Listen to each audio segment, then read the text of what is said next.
You know what's been really fun though? I played the RPG game. Rainbow, have you tried that? It's based on the 5th edition Dungeons and Dragons, and it's really fun because it's doing it. They're set up like Rainbow was with you. Yeah. Oh, you did it as well. Oh, right. Okay. Yeah. Good. Okay. All right. Okay. All right. You were the two in it. That's right. Of course. Yeah. I think it's actually incredible. Yeah, that's been really fun. Honestly, of all of the Stargate stuff to come out since Stargate, that's the most exciting thing to me. And what, you pick like a character and then you play as that character? The Stargate SG-1 role-playing game. It's coming out later this year. But it's designed in episodes. Really fun. It really is. Really fun. I had like no preconceived notion of what it was, and I had never played D&D, but I had always wanted to. And when we did it, I had the time of my life. Did you get to play as yourself, Rainbow? Right? Yeah. Did you play as yourself, Rainbow? It's season 6 SG-1. No, you pick your own characters. So it's set on a fictitious, like outside of the beltway of content in season 6 of SG-1. It's called Phoenix Sight, and you create a new character. David Nickel, I tried to get you on. I think you would love it. Tori, I think you would enjoy it too, and Paul and Bob. It's actually not really good video games. That's not what it is. That's not what it is. It's Dungeons and Dragons. It's all imagination. It's super fun. You would have a game master there who takes you through the story, and you don't need reaction time to play this game, right? No. Right, because I draw the line at that. It's a good one for us, Bob. Actually, Robert, you'd love it too. It's kind of fun. It's Dungeons and Dragons. It's like you enter a cavern. Where do you and people are what like do you do next? Voices and stuff and it's very fun. Turn I around. didn't realize Rainbow. I didn't realize you hadn't played it before because you were like we did the first. I couldn't do the second one, but I did the second one as well. I did the second one as well. We'll have the third one later this year, The Butcher of Abydos Part 2, and it's fantastic. Yeah, they have great game masters. Butcher of Abydos. Right. Yeah. So we had Alexis Cruz in a scene and Skara in the same scene, and that was real trippy. Yeah, he had to talk to himself. It was interesting. Oh, pay attention. I appreciate you guys joining us. This has been fantastic. My father and I, we are fairly different people, and one of the few things that we've always had in common is science fiction. My family would get together, we would watch your show, and we'd be teleported away one night a week, and it helped improve us as people and as human beings. Can you tell us briefly an experience that you've had with a fan where it helped shape your life for the better, where the show helped shape their lives for the better? Your character, Atlantis, helped them give them a push to what they needed to do or what they were called to do. So I still get lots of amazing letters from mostly young women. And I remember being very jealous during Stargate because Rachel got all these wonderful letters from people going, "You're so hot." And I was like, I don't get any "you're so hot" letters. But it took a few years before I got all these letters from these young women. And it was so beautiful and very moving and very surprising. I just didn't, because to me, I grew up, sort of in the 70s. So there's a lot of strong women on television in the 70s. There was and then at this time, 20 years ago, kind of the strongest woman on television at that point was Lisa Simpson. Like there was this very sexualized thing going on with women, and you didn't have very many strong women who weren't sexualized on television anymore.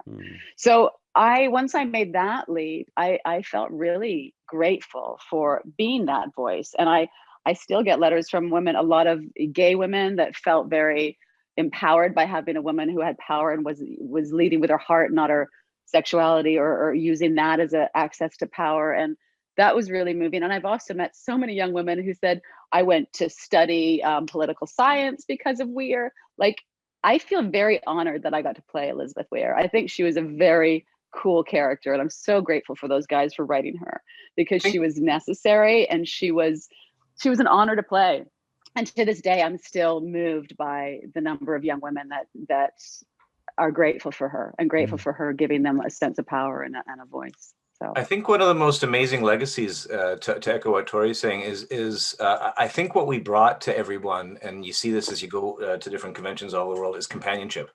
So I think we were in people's living rooms, and we were in people's bedrooms, and people that don't necessarily, didn't have friends or a community back sort of in the early days of the internet. And the fandom really brought that together. And that's I think the biggest legacy of that is the people that come up to me and say, just countless personal stories, health stories, related stories, but just how sort of the companionship of having these friends come into your house every week sort of got them through tough times. And now it's generational, as David alluded to earlier. David, you let that, you start, the kids come up and says, I was watched it with my dad, or as you just said, David. So that sort of stuff it really is humbling, because you kind of go and you do a scene and you come home and you wash the dishes, right? You don't have really any kind of sense of where it's landing when you're doing it until you go to these conventions and you see that you've helped sort of provide companionship for people all over the world, and that's cool. It's very cool. I just want to jump in quickly and amend. I know Rachel also got lots of fan letters from young women saying, we love your power and your strength and your intellect. She was not just a sexualized character. I just want to amend that. Absolutely. I never had anything that came off of my character so much, but I will say that doing the conventions and being that all of us have sort of been, as opposed to other shows, we're quite accessible. I find that we are very accessible to the people that watch the show, our friends, the friends of the show, and I certainly am. And because of the interactions and because of my openness, I deal with a heavy amount of depression in my life, and I've always been quite open about it.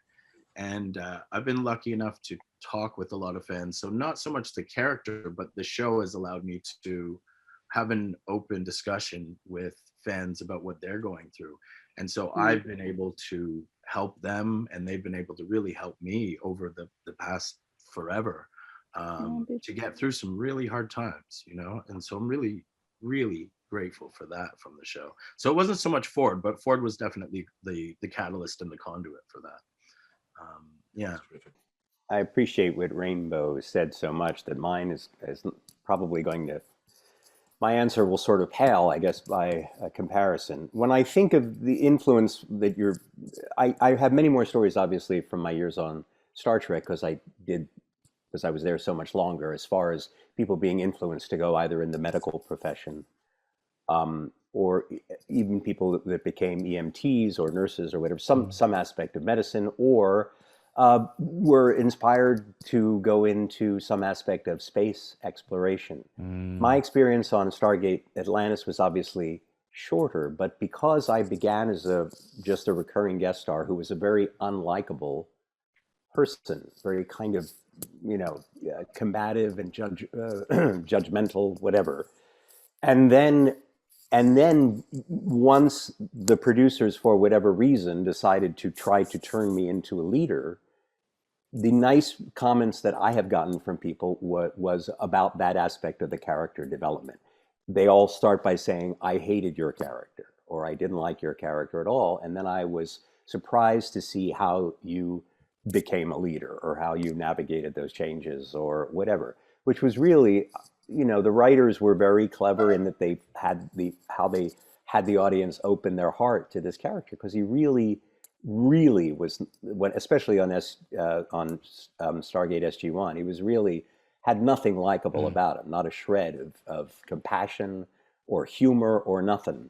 So the fact that if I've gotten anything, it's from people, I guess, appreciating the fact that he was redeemed, so to speak, after being such an unredeemable human being the first outing. So that would be. He was always a seeker of truth. That was the one thing he had. Yeah, the one thing he had was that he believed that that there had to be oversight of this secret military op. So yes, you're right. He had that one positive quality. If that's it. Yeah, it was great to see everyone, and thank you. Thanks. It's just I'm very fond of all of you, and I really wish that we had done this sooner. All right. Thank you so much, my friend, for stopping by. And congratulations. Thank you, Mr. Picardo. Well, thank you very much. I'm so glad that's happened for you. Thank you. Love you all. I hope to see you again in the flesh. Yes. Be safe. All right. Enjoy the rest of your pandemic. Yeah. There's that. Paul and Dave. Hewlett.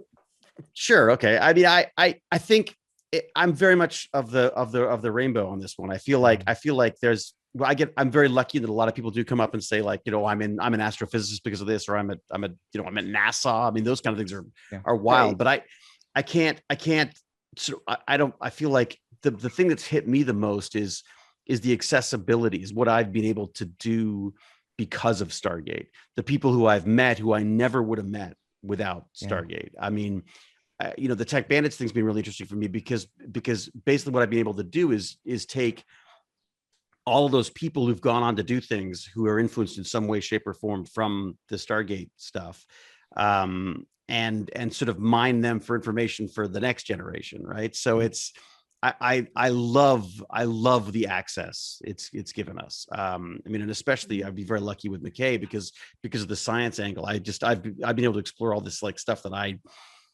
I find fascinating, and I never would have been able to do that without the show. I mean, it wouldn't exist. So it is amazing that the number of people who still come up and say like it's affected them in some way, shape, or form. But honestly, I think it's probably affected me more than any of the people that just the change in my life since that has been extraordinary. So Blessed one. Yeah. Thank you for watching this clip from Dial the Gate. If you enjoyed the video, please consider giving us a thumbs up with that like button. It will encourage the algorithm to show this to other Stargate fans. Also, please consider sending this to a fellow Stargate friend. I also want to invite you to subscribe to future episodes right here on YouTube. We are a live show, so changes are likely to happen all the time. And if you plan on joining us live, you'll want to be the first to know. Be sure to visit dialthegate.com for the complete guest schedule so you'll know when to join us and ask your very own questions to our guests. See you on the other side.